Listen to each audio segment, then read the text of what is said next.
साहिल जी, राधे राधे महाराज जी।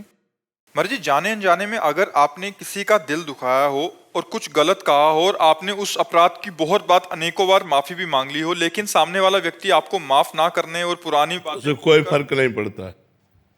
उससे कोई फर्क नहीं। यदि आपने गलती मान ली है, कोई ऐसी दुखद क्रिया, दुखद वार्ता हुई तो आपको बड़ा पश्चाताप हो रहा है, आप उससे क्षमा याचना कर लिए, इसके बाद वो क्षमा नहीं करता, कोई फर्क नहीं पड़ता। वो न क्षमा करे, मालिक क्षमा कर दिया। आपके हृदय में जो जलन हुई, जो पश्चाताप हुआ, वही उसका प्रायश्चित हो गया। वो क्षमा ना करे अपने द्वेषवश, तो जलता रहे, उससे कोई फर्क नहीं पड़ता। आपको वो क्षमा हो गया, भागवतिक विधान से क्षमा हो गया। यदि हम हृदय से मान लिए तो क्षमा हो गया। उसके क्षमा करने ना करने से कोई फर्क नहीं पड़ता है। क्योंकि वो अगर द्वेषी पुरुष है तो अब आप बार बार नमन कर रहे हो, बार बार क्षमा मांग रहे हो, नहीं तो अपना भोगे, आपका क्षमा हो गया, क्योंकि आपने हृदय से प्रायश्चित मान लिया। और व्यवहार में अगर कोई निकट संबंधी हो तो फिर व्यवहार कैसा रखना चाहिए? प्रिय, अपनी तरफ से प्रिय व्यवहार रखना चाहिए। वो कटुकरे करने देना चाहिए, अपनी तरफ से प्रिय व्यवहार रखना चाहिए। अपनी तरफ से दोबारा चूक नहीं होनी चाहिए, अपनी तरफ से प्यार भरा व्यवहार होना चाहिए। और वो कटु करे तो करने दे, कोई उससे फर्क नहीं पड़ता, क्योंकि वो अपने स्वभाव से बरत रहा, आप अपने स्वभाव से बरत रहे हैं।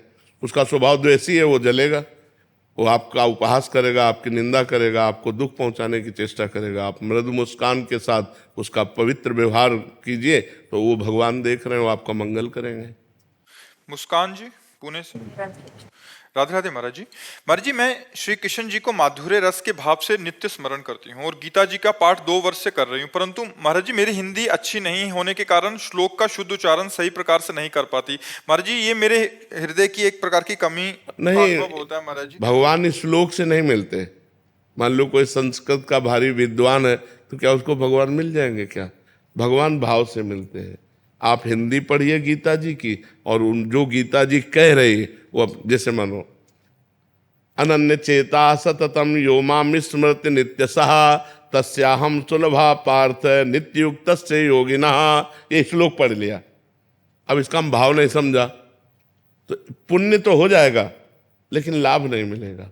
लाभ क्या है? जो हम इसका भाव पढ़ा, भगवान कह रहे हैं जो मेरा अनन्य चिंतन करता है, जो मेरे से युक्त हो जाता है, मेरा ही भरोसा रखता है, मैं उसके लिए सुलभ हो जाता हूं। अब ये बात पकड़ लो कि भगवान कह रहे हैं मेरा जो अनन्य चिंतन करता है, मेरा दृढ़ भरोसा रखता है, मेरे से युक्त रहता है, मैं उसे प्राप्त हो जाता हूं। एक श्लोक की बात मान लो, पूरी गीता का फल मिल जाएगा।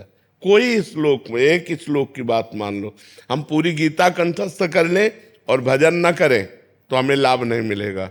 हम एक श्लोक की बात पकड़ लें कि भाई भगवान कह रहे मेरा निरंतर भजन करो, बस। रोज हिंदी से तो हिंदी आती तो अर्थ तो पढ़ ही रहे ना, तो बस खूब भजन करो और अर्थ पढ़ो, भगवान इसी से प्रसन्न है। भगवान हर विद्या से भगवान की प्राप्ति होती है। मान लो संस्कृत एक विद्या है, अब सबको संस्कृत नहीं याद तो क्या वो भगवत प्राप्ति नहीं कर सकता? वो कर सकता है। हिंदी हमारी मातृभाषा है, ये तो हमें सहज में याद है, सहज में हमारा अधिकार हिंदी में। संस्कृत है, अंग्रेजी है, महाराष्ट्री है, उड़ीसा भाषा है, उर्दू भाषा, अलग अलग भाषाएं, सब अपनी अपनी भाषा से भगवान को भजते हैं। तो भगवान से ही तो हर भाषा का प्रादुर्भाव हुआ। तो हम अगर हिंदी से प्रार्थना करते हैं तो हमें भगवान की प्राप्ति हो जाएगी। हम हिंदी से अर्थ पढ़ लेते हैं तो भगवान की प्राप्ति हो जाएगी, इसमें कोई संशय नहीं।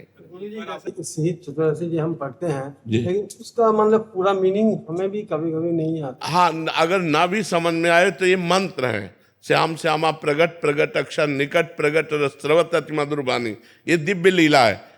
गीता सिद्धांत है, सिद्धांत समझना आवश्यक है, और लीला गायन की जाती है।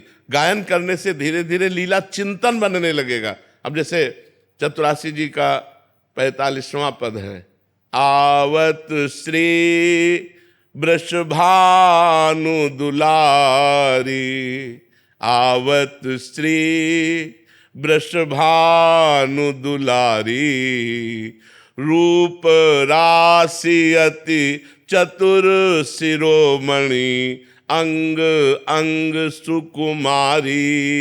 अब इसका हम जैसे भाव जब चिंतन बनेगा, और उसके चिंतन में दिखाई दे रहा है कि श्री जी आ रहे हैं, आवश्य वृषभानु दुलारी, लाडली जी महाराज पधारे। कैसी रूप की राशि है और चतुरता की सीमा है, अंग अंग से सुकुमारता टपक रही है।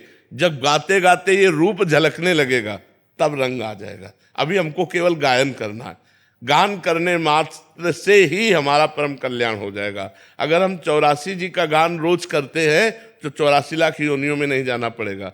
छुट्टी 84 भ्रमंते निरखै जुगल किशोर, निरखै जुगल किशोर भोर रैन न जाने, पिए रूप रस मत भयो कछु मनहि नाने। प्रेम लक्षणा भक्ति हो यही आनंदकारी। यदि 84 जी का गान करते हो तो प्रेम लक्षणा भक्ति प्रकट हो जाएगी, प्रिया प्रीतम के दर्शन हो जाएंगे, 84 लाख योनियों से मुक्त हो जाएंगे और लीला में प्रवेश हो जाएगा। करते रहिए, वर्षों समझ में नहीं आएगा, वर्षों, क्योंकि बहुत ऊंची रस की स्थिति के पद है ना, वो धीरे धीरे समझ में आएगा। महाराज जी, आपने एक और समाधान बताया था, जैसे हम पाठ करते हैं यहाँ रसिक पदों का पाठ करते हैं संस्कृत में, तो लास्ट में 2 मिनट या 4-5 मिनट राधा नाम कीर्तन या करने से भी त्रुटियों का शमन और अपराध माफ हो जाता है। हाँ, बिल्कुल बिल्कुल। यद अक्षरम पदम भ्रष्टम मात्राहीनम च यद भवेत। यदि अक्षर में, मात्रा में, पद में जो त्रुटि हो गई, नाम संकीर्तन करते ही उसकी पूर्ति हो जाती है।